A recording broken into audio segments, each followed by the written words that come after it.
Hello and welcome to Bonus Dad. Bonus Daughter, a special father-daughter podcast with me, Hannah. And me, Davey, where we discuss our differences, similarities, Share a few laughs and stories within our ever-changing and complex world. Each week we will discuss a topic From our own point of view. and influences throughout the decades. Or you could choose one by contacting us. Via email, Instagram, Facebook or TikTok. Hello and welcome to another episode of Bonus Dad, Bonus Daughter, Artificial Intelligence Part 2. Part 2. Part 2. Yes, because we did Part 1 a week ago.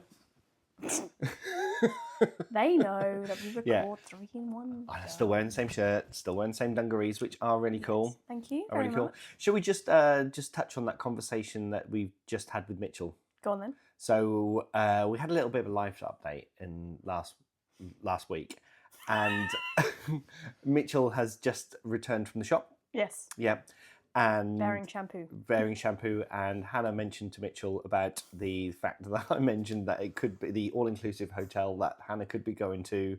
It could be an actual swinger resort, and hilarity ensued. It did. We were talking about pineapples and how I now can't have a Hawaiian pizza, which is so upsetting. I also want to show our visual viewers, but I will describe to the audio people as well. I am wearing baked bean socks today, and I'm just showing the camera now. But basically, for the audio peeps, just imagine a blue or maybe what do you call that? Like turquoise. Turquoise. A turquoise sock with little baked beans on it.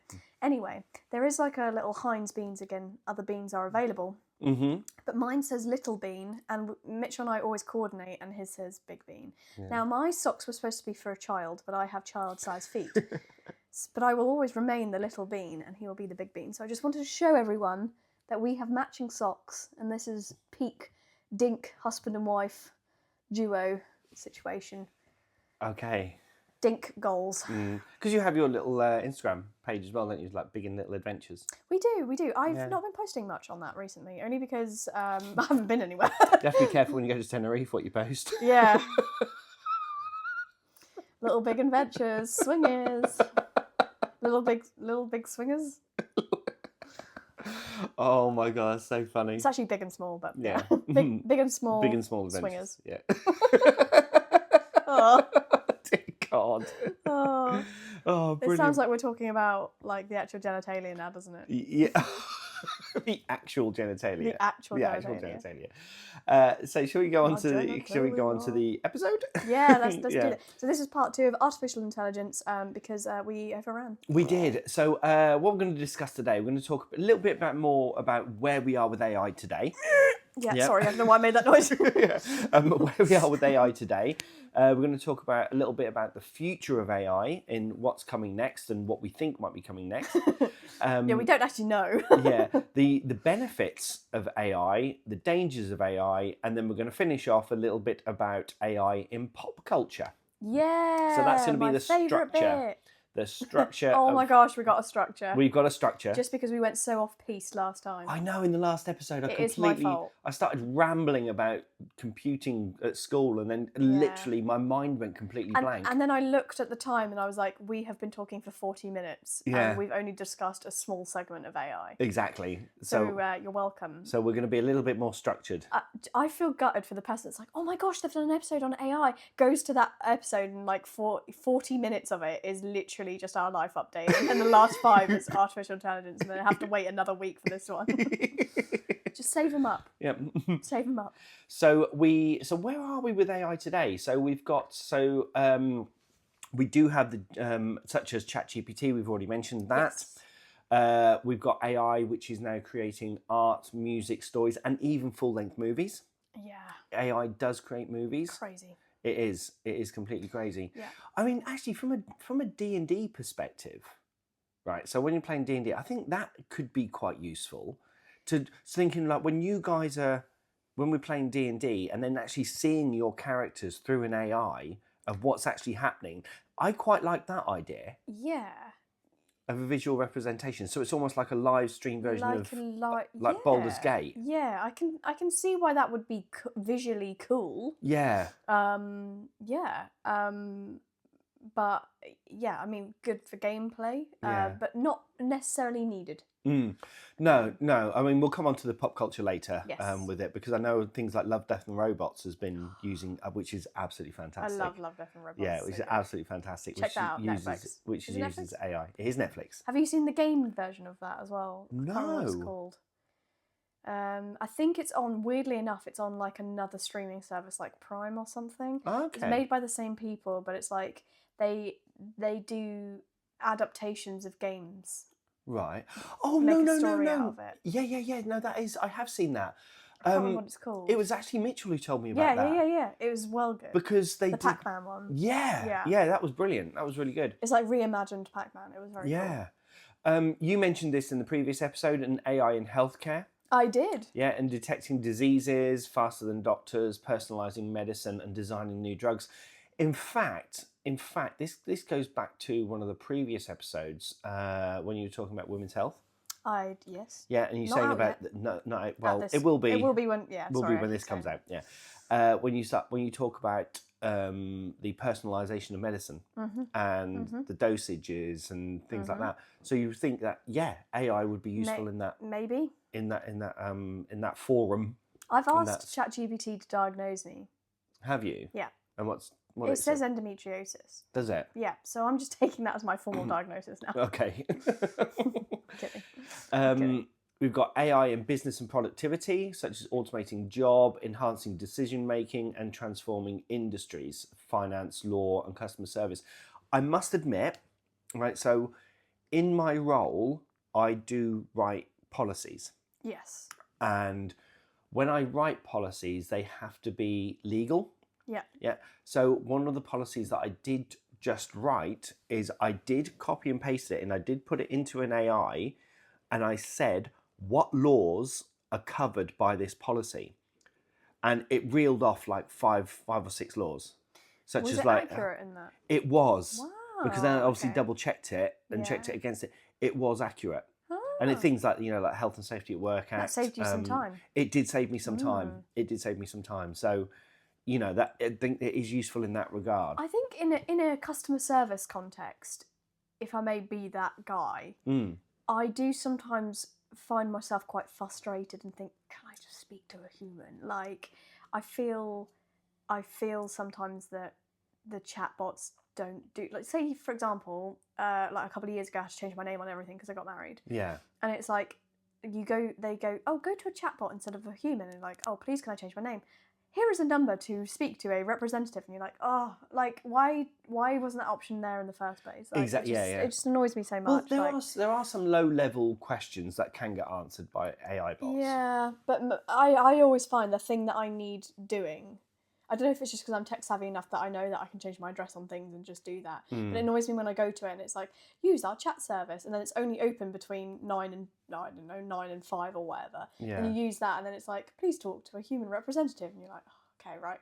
Then I talk to them, and then it's like it just, I feel like there's just a step that didn't need to be there. The you could cut out the middleman and just go straight to a human. Straight into a human. But I must admit, I do find it fairly useful. In that regard, I have used it, not, as I say, not to write the actual main bulk, but I have actually as well. I've kind of, when I've written something, I've kind of put a policy or a procedure or something into AI, and then gone, can you just tidy this up a little bit? And then I've read it and gone, okay, now I'm going to change that bit back and that bit back. So it's almost like a collaboration rather than getting it to do it. Okay. So I use it as a fairly useful tool in that respect. Yeah. Then of course we've got the AI and robotics, and you could ask you, this is where we're going down a bit of a scary route in the fact of humanoid robots, AI powered drones. Yeah. And self-driving cars. Did you see that thing on the news the other day about in China, where they're looking at deliveries with lorries which are completely powered by AI? So they still have a driver, they still have a human in there at the moment. So what they as it stands. So basically the lorry drives by itself, completely self-driving, using sensors, but there is a human sitting in the driving seat ready to take over in case it does go wrong. Now, I'm already foreseeing a problem with that. Oh, mate, he's asleep. Yeah. Yeah. Because you're not actively doing something, Yeah. I know you could quite easily nod off. Well, not only Because nod you're off. not being like... You, I know you can nod off at the wheel anyway, but like when you're actually doing something, you're less likely to nod off. I don't know how I feel about the human in that situation. But also, I know if you're not when you're actually driving and you're doing something, you are what's the word, focused, yeah. and you're in there. But if you've got this thing that's doing it for you, and you're ready, your reaction time is still going to be delayed. Yeah. Isn't it? Yeah. But they've also got these smaller vehicles as well, so they're not lorries, but they're quite probably only Van? about We're talking about no, van? not even that big. Only about probably double the size of this table. Oh. Where they're riding down the road with almost like just like a box on wheels, Right, I see. with deliveries in to go to certain places. Is this food delivery or like Amazon? Bit of both. Oh, right. Okay, Bit of both. And then of course because it's that whole thing about the Amazon drones as well. Can you remember that? They said they were going to do Amazon deliveries by drones. Well, some people, that is a thing in America. Like they do drop them out of the sky into their back gardens and stuff. Yeah, but then drones do kind of worry me a little bit as well because, you know, just talk very briefly about warfare. Warfare has kind of changed from the thing. You think, you know, how warfare was then and now is now. It's very drone based. Drone strikes, that type of thing, and that's all done by AI. And they you kind think of remove that human element of actually fighting on the front line. It's almost like we've got robots to fight for us. Exactly, It's kind of the road we're going down. I mean, you look at what happened in Russia not that long ago, where they actually sent that shipping crates with drones inside, and then the drones came out of the shipping crates and destroyed the bombers in Russia. Now, I don't know if it's true or not, but I have heard one report say that was powered by AI. You know, those drones were powered by AI. I don't know how true that is. I really don't. But, you know, you've got that element of it as well. Again, humans can't be trusted with things because we abuse it. Abuse. Then, of course, we've got the quantum computing. Have you heard about that? No. Mitch would know all about this, where we've got the quantum computers are so fast. Yeah, actually, yes, I do know about this because don't they have like the largest server rooms ever? Yeah. And these things are, well, these, you know, but the tiny, chips are really small. tiny, but the processing power is astronomical. Yeah. You know, like that's unheard of. Yeah. Oh, and we've already mentioned, and the next one I've already mentioned it, which was AI in warfare. Yeah. Autonomous weapons, drone swarms, AI military strategy. I mean, because that's something else as well. I mean, when you look at it, we're saying about AI being as kind of like an information. I know that was the lead slapping on the toe. Looking at AI is analyzing data. Yes. So you think how quickly it can do that. So, and that's not just in warfare. I mean, that's across the whole board. AI can analyze tons of data in seconds and then bring it out, and then you've got that information there for you. You know, in essence, kind of what I've done here. Same thing of what I've done here with this particular episode, because I used AI on an AI episode. Yes. To see what came out. Yeah. And it analysed all that data, and this came out in literally seconds. Yeah. Literally That's seconds. mad, isn't it? Yeah. That's so mad. So major AI players that we've got at the moment is OpenAI, which we've mentioned. They're the big boys. Yeah, which is ChatGPT, which is essentially what is on this tablet right now. Yes. That's what I'm looking at. Yeah. Google DeepMind, such as Gemini. Yeah. Do you ever? Of course, you've got Siri as well, haven't you? Don't know if Siri. Is I Siri... guess I think it has AI intelligence now. Yeah.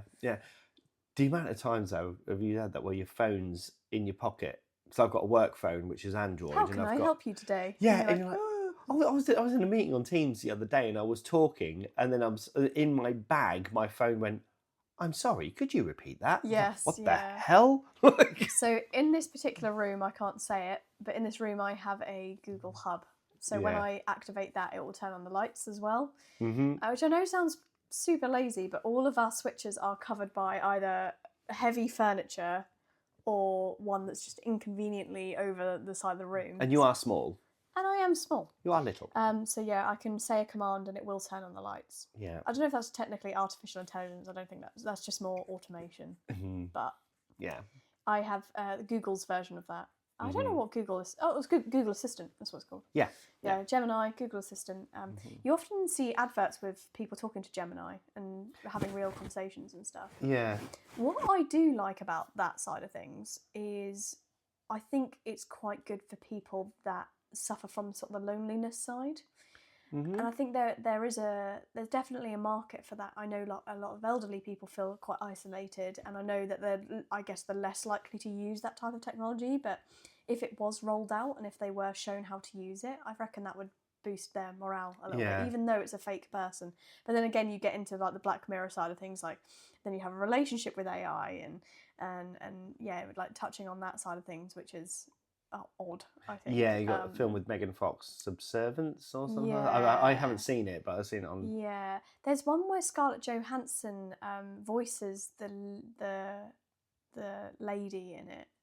She's talking to the man the whole time, and I don't know. They have quite a deep connection, sort of relationship. Yeah. Yeah. And she gets annoyed at him, and he gets annoyed at her. Like, it's just little things like that, and then she ends up going like completely sentient. Yeah. Like, she meets up with other AI people and leaves him essentially. Yeah. Mad. So of course, Microsoft has obviously got Copilot. I think you mentioned that previously, and within that's AI integrated Office tools, I suppose, and like Grammarly, like we mentioned before as well, in 365. Meta has got AI generated avatars. Yeah. Yep. And then of course Tesla. Old Elon. Old Tessie. Old Elon. I mean, he's got a thing called Optimus Robot, really, mate. Optimus Prime. Oh, no. Yeah. So that's kind of where we are at the moment. I think we're still in I think, AI is, what I'd say in the past 2 years? Definitely. You'd say it's really starting to be more and more prevalent in everyday usage. And the fact that it could be used in schools now, that was never a thing for me in school, and definitely not for you either. No. Like, it's mad. Computers weren't really a thing, when when I first started school. Yeah. It wasn't really that kind of, but now it's kind of in everything. I mean, like, even, like, I recently got the new iPhone. I say recently, not that long ago. But it said now comes with Apple Intelligence. It's, everything has got some form of AI. Yeah. Kind of built in there, but again, it's not sentient. No. It's just using that collating of data. So when I looked at what the future of AI is, I've looked at the short term, within kind of like the next 10 years, then within the next 25 years, and then beyond that, so from 2050. So a lot of this is kind of possible. Yeah. But again, like I was saying in the previous episode, some of the stuff that maybe even midterm or even long term, people are already looking at it, but we just won't know, or it won't be brought out because the research is already being done. It's fun. So short term, in the next 10 years, looking at AI as a co-pilot, AI assistants will integrate deeper into daily life, helping with writing, coding, research, creativity, almost like Jarvis. Yeah, I do think about him quite a lot, actually. I do think about what ends up being vision, essentially. Right? That's another sort of pop cultural type reference. But yeah, I do often, when I think of sentient AI, I do often think of vision. Yeah. And he did go off piste, like, He did. What did Jarvis become? What's the mean one? Ultron. Ultron, yeah. Ultron. Yeah. Jarvis to Ultron to Vision. Yeah.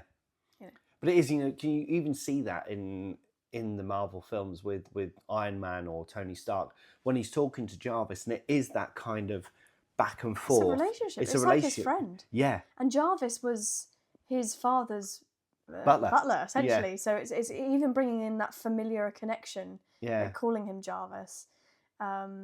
So working on projects together. To come up with something. Yeah. So when you actually think of it like that, that's actually quite good. You know, not good, but it's positive. That's why I think it should be part of school curriculum, because there is a positive influence there. It can help you create. It's almost like having, like I've mentioned before about writing and prose. It's like having a writing partner.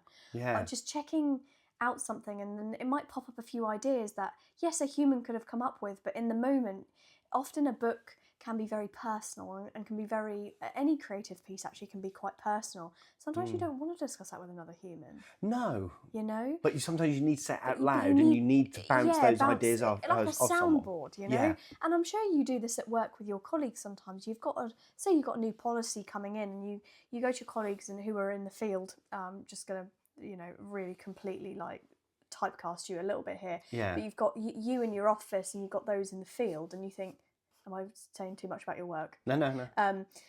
That sometimes you might be, I'm writing this policy right now, but what kind of happens between this point A and B? You know, Yes. I know you've worked in that, but it's a little bit different. But Yeah. to say that you didn't, you can collaborate with your colleagues is no different in a creative setting to collaborate with a robot. That's absolutely true. Because you're right. I mean, I'm in a fairly unique position where I have worked there.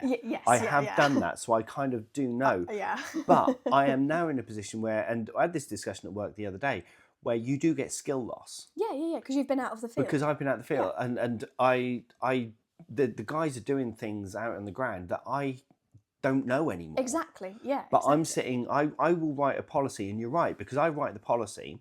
And then the policy gets turned into, okay, so this is the policy, this is the strategic side of things. How are we then going to make that work in real time? Yeah. I might write something in policy. I might then go to one of the guys, give it to them, and they'll go, yeah, I get where you're coming from, but realistically, that's not going to work. Yeah. So I'll then have to flex and kind of change it. And adapt. So you're right, yeah. I don't think that's any different than asking AI the same question. No, absolutely. Other than the fact that you would actually need that field experience that AI won't know. But I'm in a completely creative setting. Go, this is how I would like to end my book, but I'm not entirely sure how to get there. Can we brainstorm some ideas together? And it might come up with 3 things to think, I like the idea of your second option, for example. Let's explore that a bit more. How do you think we can get there? And it can be, it's almost like talking to a human in that sense. Like it's like, help me out with this thing. Yeah, okay, maybe my brain is not intelligent to come up with those things myself, perhaps. And there's an argument there for that. But I just think it's a tool to be used. I'll tell you what would be useful for when it comes to creativity is plugging plot holes. Yes. Once a book is written, giving it to the AI and going, is there anything like if you're writing a series of books, say like George R.R. Martin with The Song of Ice and Fire. So he's written, I don't know how many books, whether he's going to write the last book or not is up for debate. But he could plumb all those books into AI and then go, right, well, I've been writing these books for 40 years. There's stuff that's been going on in book 1 that people really like, that I've forgotten about. Can you just tell me what plot holes I need to now plug? Exactly. Yeah, because yes, that human has written it and spent his life writing that. There's no way he could remember. God, no. I mean, I struggle with a trilogy, let alone like a actual book series, a whole world that you've created. Like, it's as a writer, it's actually not that welded in your mind, and I think that's what Supernatural touches on when they go and it's that fan fiction side of the world, and they go in season so and so this happened, and you'll find that there's actually quite a few shows that Jared and Jensen do together, and they go, I was in that episode, like I was there acting that. How do you remember that? Yeah, exactly. Like even the actors in those positions don't know, and I think that's what a lot of people maybe don't always appreciate, is that it's not that welled in as the creator always what's going on, because if anything, you're always looking for that next thing. That's it. You're also in the moment and then looking for the next bit. I mean, unless you had, I know when I can't see my own mistakes. No, I mean, when I'd write stories and things, you'd have a board and like almost Charlie Day. Charlie Day. Exactly. Always bring him up. Yeah, exactly like that. Oh, by the way, his name is Charlie Kelly in Always Sunny. Is it Charlie Kelly? I knew he didn't quite use his full name. His real name's Charlie Day. Charlie Day. Yeah. Okay. Sorry. No, it's fine. No, fine. Where are we? Where are we? So, so we're looking at, we're looking at the short term. So short-term AI-powered science, AI can help solve climate change, cure diseases, and design materials for space exploration. I've just realised something as I'm reading this. So this is the short-term, mid-term, and long-term plans for AI, and this is written by AI, right? Okay, and I like the way it said AI will help solve climate change, cure diseases, and design materials for space exploration. Will you now, ChatGPT? Yeah, it's Will you? I know my shit. Yeah. You know, listen to what I'm I saying. will be helping to solve climate change. Yeah, and then Maybe. and then the next, but it's true. You know, you could argue that that is true. It could help solve those things. But then the next one is AI generated. Expect AI written TV shows and AI powered game NPCs. PCs. See, that is something that so I've just been, me and my I brother. think that's quite exciting. Yeah, me and my brother have just been playing Dare I say. Oblivion. So Oblivion Remastered. Okay. And it's quite funny. So we keep messaging each other and And there are a lot of NPCs in that game. Now imagine if all those NPCs had AI and you could interact with them, which was fully scripted. Have you seen Free Guy? Yeah, Very exactly Free like Guy, that. isn't it? Yeah. I hope that's in your, you know. Yeah, bit, I don't think it is actually. I don't think it is. But then we've got because I think the new Witcher game is concentrating on a lot of AI in the NPCs. Toss a I really coin do. for your Witcher. So then midterm, so we're talking 2035 to 2050. So mid-range, and this is why I was like, hold the phone. Go on then. Right, the first one's a midterm. Artificial general intelligence. So it's coined a new phrase here. Not just general intelligence. AGI. AGI. And it says when AI matches. Not if. Not if, but when AI matches or surpasses human intelligence and can learn and reason like humans. Scary. So this is written by AI. Yeah. It is very big-headed. It's got a bit of an ego, hasn't it? It AI? has got a bit of an ego. Yeah, ChatGPT, what are you doing? Then it says AI integrated humans, brain-computer interfaces, Neuralink, allowing direct AI interaction with the brain. That's some Black Mirror shit right there. Oh, where's your censor button? Yeah. Cough. Like, honestly. Stop. Yeah, so that is... Do you know what annoys me about that? Go on. Human memory has been a problem. You know, human memory is a problem. We are as a memory beings who can communicate their memories. We are absolutely shocking at it. Yeah. Just look at any eyewitness testimony, like psychology journals, Loftus and Palmer particularly. We are rubbish at recalling events. Do you know what this is? This is going to kill relationships. I said this to you. Oh, did you? Bink. Oh, this is my glasses. And I'm like, Bink. They watching it. An entire history of you. An entire history of me. I don't want to re-see some of the things that I've seen. Think of it on a trauma level as well. Yeah. What if you'd experienced a really horrific, traumatic event you don't want to recall? Yeah. In my opinion. And you know it's stored there. And you know it's stored there somewhere and suppressed. We'll get into that. You know, that's very much a psychology, mental health side of things. But on a surface level, I honestly think that would ruin a lot of people. Yeah. Our brains are very good at protecting us at times. Because that was a Black Mirror episode, wasn't it? It was. An entire history of you. Yeah, because they I remember the couple, weirdly enough, having sex, and they were looking at themselves having sex before when their relationship was new. That's right. And then it just looked, when they were having sex before, it was just like, it's just an act. Like, it's just... Exactly. Yeah. Exactly. And there was just like no feeling and no romanticism about it. Yeah. And I just think that is the way it would go. Like, I think Black Mirror has hit it on the head. Like, I really genuinely think that would happen. Yeah. Like, yeah, people would use it, and they maybe we wouldn't need to think anymore. No. I mean, scary. Yeah, Black Mirror, Charlie Brooker. I think I mentioned it before, but it's just amazing. Yeah, you're very much. You very much. It makes me feel very uncomfortable, and I think that's why I'm struggling to watch the newer series. But I think that's the point of it, isn't it? It's supposed it is to make the point because you know what Black Mirror actually means. What the Black Mirror is. No. It's that. Oh, it's the yeah. It's your phone. Phone. That It's the is that's black Black Mirror. Yeah, That's Black Mirror. The phone screen. For For the audio people. for the audio people, I just flashed my phone up to the screen. Yeah. So the next bit is even scarier. So it's put AI and governance. Could AI assist in government decision making or even lead societies? I don't know, ChatGPT. Could you? The thing is, there's a lot of people in government that I wouldn't want there, Yeah. and I think I don't know. Would AI make a better world? Mm-hmm. Would it? Would I'm just putting it out there. Would it? I don't know. know. Is that a rhetorical question? I think it is. I Yeah. don't think anyone can answer that. Yeah. It scares the shit out of me. Okay, so that's midterm. So that is kind of 2035 to 2050. That's what it's. That's in our lifetime. That's in our lifetime. Very 25 years. There. 20 in the next 25 years. How old am I going to be? You're going to be in your 50s. You're going to be nearly as old as me then. Ugh. Yeah, there now. Then we've got long term. Makes you 70s though, so. Mm-hmm. Yeah.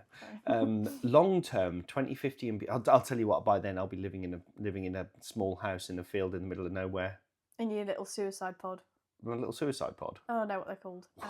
Euthanasia pod. Sorry, I meant. What do we? What? You said you wanted to go to Switzerland. Yeah, I said if I started to, deteriorate, I didn't want to be a burden. So we're taking a little trip to Switzerland. Right. Okay. Yeah. Although I think it's legal in the UK.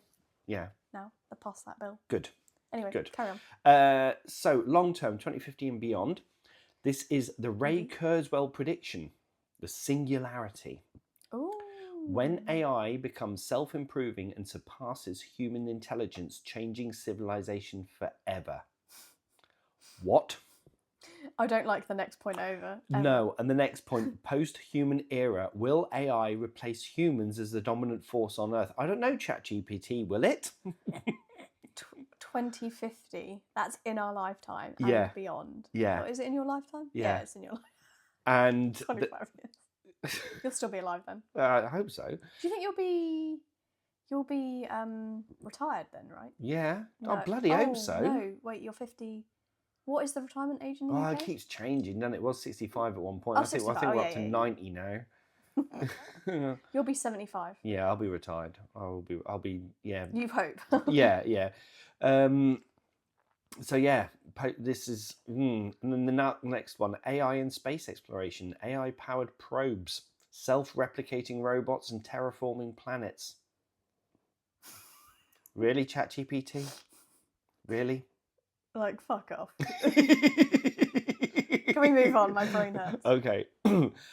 So the benefits. So we're going to talk about benefits, the dangers very quickly, and then we'll just talk about pop culture very quickly. Some of this we've already kind of mentioned. Using AI. Did you know you have 2 scripts? This is where I was getting a little bit lost. Yeah, I doubled up. You doubled up. I doubled up. I'm skipping. That confused me. Where are we now? The benefits of AI. Got it. Like healthcare revolution, we've already said. Eliminating poverty. AI-powered automation could lead to abundant resources. I don't know if I agree with that because mass can need to be created nor destroyed. So there's only a finite amount of mass in the world. So I don't know if I agree with that one. I don't know how I feel about that either. Yeah. I mean, it would be good. Sorry, eliminating poverty is good, but I don't know if it could do it. Could it actually do it? Solving climate by killing change. the humans, yes. Yeah, there you go. Yeah, Thanos. Yeah. Snapping away. Solving climate change, scientific breakthroughs we've mentioned, and we've also said about AI and education. So it does have some forces for good. Oui. I mean, dangers. High voltage. Danger.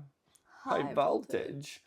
So millions of jobs could be replaced by AI, causing widespread unemployment. This is one of the biggest arguments for AI. And I don't think it's not on there, so I will say it as well. Job loss and environmental factors, because apparently like the server rooms in order to hold something like ChatGPT and then other models is apparently very much impacting the environment because of how much energy is used, cooling, etc. Servers are servering. Hmm. And I guess until they find a way to reduce the size and the environmental impact of servers. Well, that's where quantum comes in. Yeah. Yeah. Until they develop that, perhaps there is definitely an argument for that. Mm-hmm. Would my job ever be replaced by AI? I'm a project manager. Yes. However, I use AI in my job as the human Mm-hmm. to direct / organize other humans. Yeah. So I guess for me, I'm not worried about it in let's talk about my career lifetime, as Mhm. opposed to like when I retire. Maybe that would be more of an issue, that my job role might not be, or my job role would evolve, because I think AI could do my job very well. They could schedule events and stuff like that, schedule a lot of things, which is a large part of my job. So I for me personally, yes, but I don't think it could replace something like your job, No, because you look after humans, exactly. whereas I manage humans in a linear project sense, and I think my job is more likely to be taken by AI than yours. Yeah, my job and my team could not be replaced by AI. I don't believe so. No. Ever. No. Ever. I don't think, I really don't think that could ever be a possibility. No, it There's wouldn't. there's like that 0.1% chance that a robot could potentially do your job, but because you care for humans, it would be strange. I think it would be odd that Yeah, a human would replace you. Yeah, you couldn't. I mean, I could But use. I'm personally not worried. No, I'm about my job. I mean, as I said before, I can use AI in my job, Yeah. but there's absolutely no way that my job No, would be threatened by AI. yours is one of those unique positions where AI could not be your job. Yeah. But it could be in mine, and I think Yeah. I'm not particularly myself worried about that, because I feel like there still needs to be a human element to it. Yeah. I think AI could do my job a lot better, if I'm being completely honest, because it's more likely, well, it will remember and store the information better than I ever could. Yeah. But I guess you would lose that human interaction element that comes from me. Yeah. But then you could argue that all my emails are written by ChatGPT, so Yeah. There's an argument there for it. But yeah, mine is more likely to be taken by AI, but I'm not worried about it. Yeah. It's my honest opinion. One of the other dangers is the rise of the AI elite, and that is a small group of companies and governments could control AI, leading to technocratic rule. And I think that is actually that is a valid concern. That is a valid concern. Yeah, I agree with that. I think there is probably a lot of people that wouldn't want someone like Elon No. in charge, as I'm told and as I can hear. So, yeah, I think that is a real possible concern. Yeah. Yeah. Am I personally concerned about it? Not yet. Not yet. Not yet. Good use of the word yet. Yet. Yet. Yes. AI and warfare we've already mentioned. We've already covered that one. The fact that making life and death decisions in war, and we've already mentioned deep fakes and AI generated propaganda, manipulating elections and public opinion. Now that already happens. That does already happen, and I do think that is quite scary. I recently saw. I promise this is related, but small segue. Billie Eilish came online and said, because a lot of people were slating her dress at the Met Gala, some event. She was like, mate, I was doing a show then, that's a deep fake. And she was saying apparently her outfit was trashy. Yeah. And she was like, she just jumped on there and she was laughing through the whole video. She's like, guys, I don't know why you're coming at me. I wasn't even there. That is a deep fake. Like, I was doing a show in so and so, and she was like, this is me live on stage on that date that you think I was at this event. And she just laughs all the way through it. She's like, guys, look into it a bit more, before you come at me with that. It was just like a little funny video, and I really appreciated her very humorous kind of interaction with that. That was quite good of her, I thought. But it's true. I mean, I see stuff on TikTok all the time and on and whatever. I mean, I saw something the other day and it was like, oh, look at this. This is happening in England right now. But then actually AI underneath it said, this video was actually taken in 2016 and it's to do with this, but somebody had written that and put that. And it's just like, really? Because what it does is it's dangerous. It's playing with people's emotions. It's playing with it, and it can be quite dangerous. And the whole thing that they say, about deep fakes, and there's certain worrying things where you can create AI versions of, when you look at stalking and things like that. Catfishing. And there's again. it's a tool, but if it gets into the wrong hands, it can be quite dangerous. Dangerous, yeah. It can be quite dangerous. I think it's damaging when people in a position of being well known. Sorry, I didn't word that correctly, but when someone is well known and then they're deep faked, a bit like Billie Eilish. Yeah. That was a lesser example, but what if there was a video circulating of someone doing something absolutely horrific, like murdering someone, like something like that? Yeah. That could seriously damage that person's reputation and everything, and they've clearly not done it. And then you've got the argument of crime. Like, you know, how do the police know that that's not AI generated? Like, you know, there's got to be a way of I guess knowing if AI was used, and hopefully there is somewhere in the coding or something like that. Instagram's quite good. You can put an AI label, for example, like those dolls that were being made, like the Barbie dolls in the cases. Yeah. You can put AI label on that was created by AI. So there's ways of doing that, but it relies on the person being honest and putting the AI label on there. Yeah. Sorry, that was a bit no, but it's true. It is true.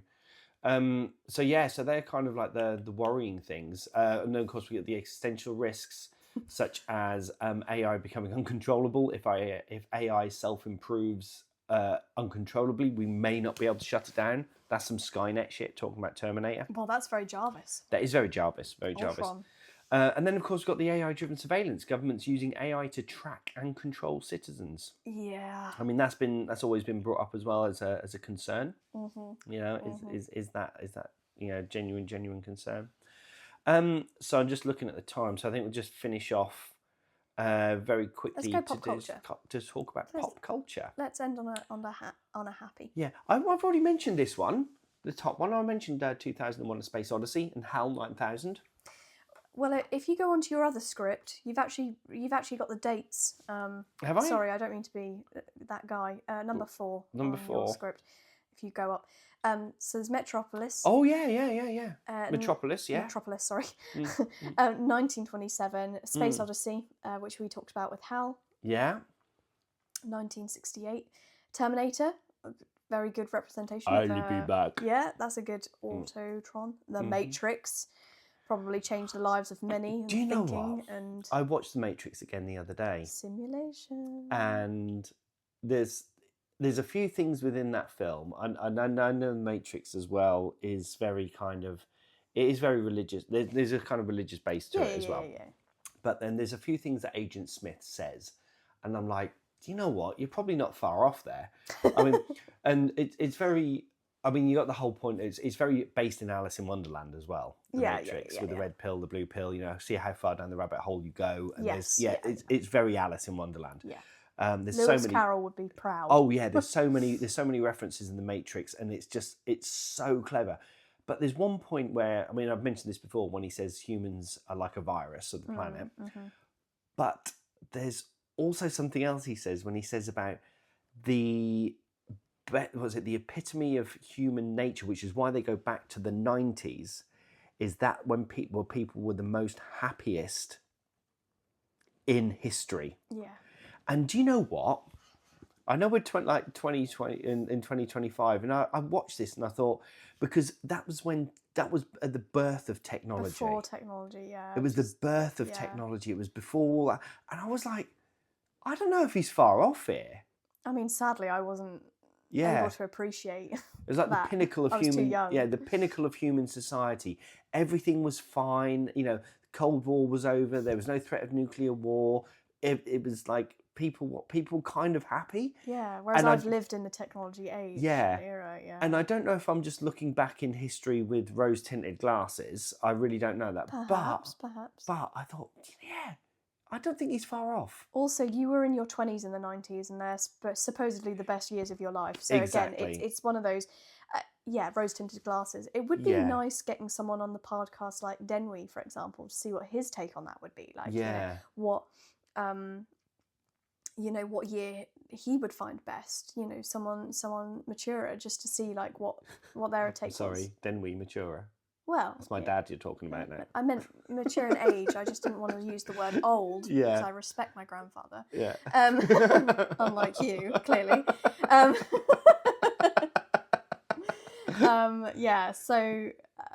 yeah, it would be not.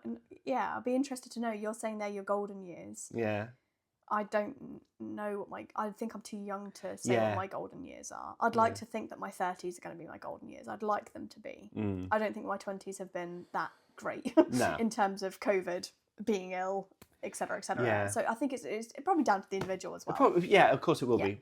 Will be down to the individual. Yeah, Matrix was 1999. So yes, within my time. But my first interaction with anything to do with AI was iRobot, 2004. Yes. That makes me. I've watched that film so You many love times. that film. I think I know.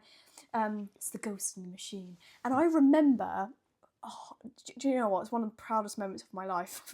That's not true, but it's one of those times where I always remember being like, "Fuck yeah, I'm intelligent." There was we were in a that's so big-headed, but we were in a philosophy class, and we were talking about a particular philosopher. I can't remember now. It might have even been Descartes, actually. Now that I think about it, we were talking about the oh no, it was Asimov, because we were talking about the Ghost in the Machine. Ah, the 3 laws. Yeah. And the Ghost in the Machine, and I remember my teacher going, "Oh, does anyone know what that's a reference to?" And I was like, "Oh, that's the film." I was like the only one that put it on my hand. I was like, "It's the film iRobot with Will Smith in it." And she was like, "Yes, you know exactly what that's about." And I was like, "I know something." Yay! I got called upon in class, and I was right. And yeah, I remember that. That was A level. But yeah, iRobot. Absolutely love that film. I could probably recite the script of that film. I've watched it so many times. I just really enjoyed it. It's a great movie. Yeah, it's such a good film. Yeah, because he wanted. He was in that car accident, and the robots had determined that she wasn't viable to save because she only had 12% life left. That's right. And Will was saved, and that's why he was so angry at the robots. I can't remember what his name in the actual show was. That was a great acting. But that's when you get cold data versus emotional intelligence. Yeah. There's your argument there. He wanted the little girl to be saved. She was going to be a dentist, and he wore her bracelet and everything. That's right. Yeah. I can't remember why he was in the car with her, what relation she was to him, but yeah. Oh no, he was a police officer. He jumped in to save her, and they ended up ripping him out and ripped his arm off. He had a robotic arm. Yes. Oh God, sorry. This film is just all coming back to me. It is a good film. It's a Great. Good film. But I mean, that was 21 years ago that was filmed. Yeah. That's mad, isn't it? That was 21 years ago. Yeah, I was a good age for that to come out. Yeah, I was 8. The next one on there, it mentions Her in 2013. I've never seen that. I don't recognise that film. No, the only one I could think of was Lucy. Yeah. Because she was she sort of took a pill situation, didn't she? She was smuggling drugs, wasn't she? Oh yeah, but that's where that was just opening up her mind, but then her brain. I'll argue artificial intelligence. Same sort of thing, yeah. Because it was artificial. It was artificially in her body. Yeah. And then in 2015, and this was an amazing film, Ex Machina. Yeah, I don't think I've seen that. Turing Test meets AI ethics. That was a really good film. Yeah. I won't say. In fact, it might be worth watching that. I won't say too much about that, but it's for just so that you can watch it. And bringing back Alan Turing as well. Exactly, the Turing test. The father of AI. Father of AI. I'm going to call him. Yeah. I'm calling him the father of AI. So I think finish on one final thought: as what did sci-fi get right, and what has sci-fi got wrong so far? What it has got right is that AI, such as Hal, I'm sorry, Dave, I can't do that, and Jarvis, actually, oh, hang on a minute, Her 2013. Samantha in Her, that might have been Scarlett Johansson. That might have been another Scarlett. I think that was a Scarlett Johansson film. I don't remember it. Right, I'm just going to Google that very quickly. I'm sure it is. But I mean, whilst you Google, I can close the episode off. Yeah, no, I was going to say. But so what did it get right and what did it get wrong? So like Hal, Jarvis do now exist, such as Alexi, Siri, and ChatGPT. Gemini, Copilot, all of those you can talk to. Yeah, absolutely. But what it gets wrong is what's the Microsoft thing? Yeah, I was right. Oh. I was right. It was Joaquin Phoenix, Amy Adams, and Scarlett Johansson. What is Microsoft's? She's got a name. Santana? No. What's her name? I don't know. Gosh, I don't know. It's because I don't use Microsoft. I don't know. Gosh, it's like Sienna or something, or. Oh, I'm not sure. What's her name? I can't remember. It'll come to me later. It'll be another text message, another voice message to you. That was the name of. I can't remember off the top of my head. Sorry. What did they get right and wrong? So what they have got wrong though, although this is coming from ChatGPT itself, is that true general AI like Skynet is still hypothetical. Is it ChatGPT? Is it? Is it though, or are you just? Are you just spinning me a yarn here?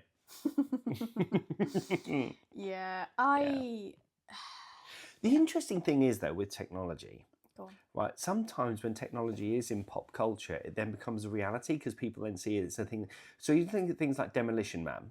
Yeah. Have you ever seen Demolition Man? No. There's a whole thing where Sylvester Stallone, it goes, and then this woman comes up on the screen, and it's essentially like a Zoom call. And it's like, but we didn't even think about Zoom calls back then, but now it's a reality. We do it every single day. Just like the iPod story that you told. Yeah. It just comes into reality. It just comes into reality, and also like in Star Trek with the communicators, it just. Well, if someone can think it, often they can make it. Exactly. Like it's some fiction has become. I'm sure there's some films in the 80s and things like that where they were talking about certain technology. Like when I watched Back to the Future and they went to 2015, seeing how they thought that 2015 would be a lot more advanced than it actually is. Yeah. But they still had a couple of things in there that made me chuckle, like the automated ordering service. We do have those. We have those screens, Yeah. So they can. It's not that they predict it. It's that if the possibility can be imagined, then the possibility could possibly be made. It's one of those things. So yeah, I think a lot of pop culture will influence technology today.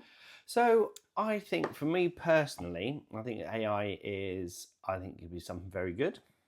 Very good, if not abused. If abused, but that's like everything. Like I think everything. everything. I think it could be used as a force for good, but it is open Cortana. to abuse. Her name was Cortana. Oh Jesus Christ! Sorry, Microsoft's sorry. Microsoft's Siri is Cortana. Okay.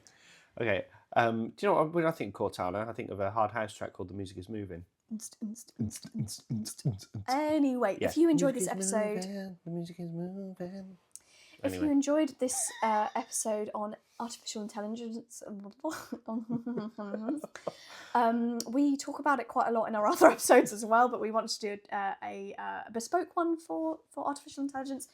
Go watch those if you haven't already. But if you are up to date with all the podcasts, we've got some exciting ones coming up, including games and all sorts of things that we actually haven't written yet, but I'm sure they're going to be exciting. So, check Have we them written out. or will ChatGPT write them? So we are, I guess, pro AI when it's not abused. I think is That's it. the message we'd like to leave on. Yes.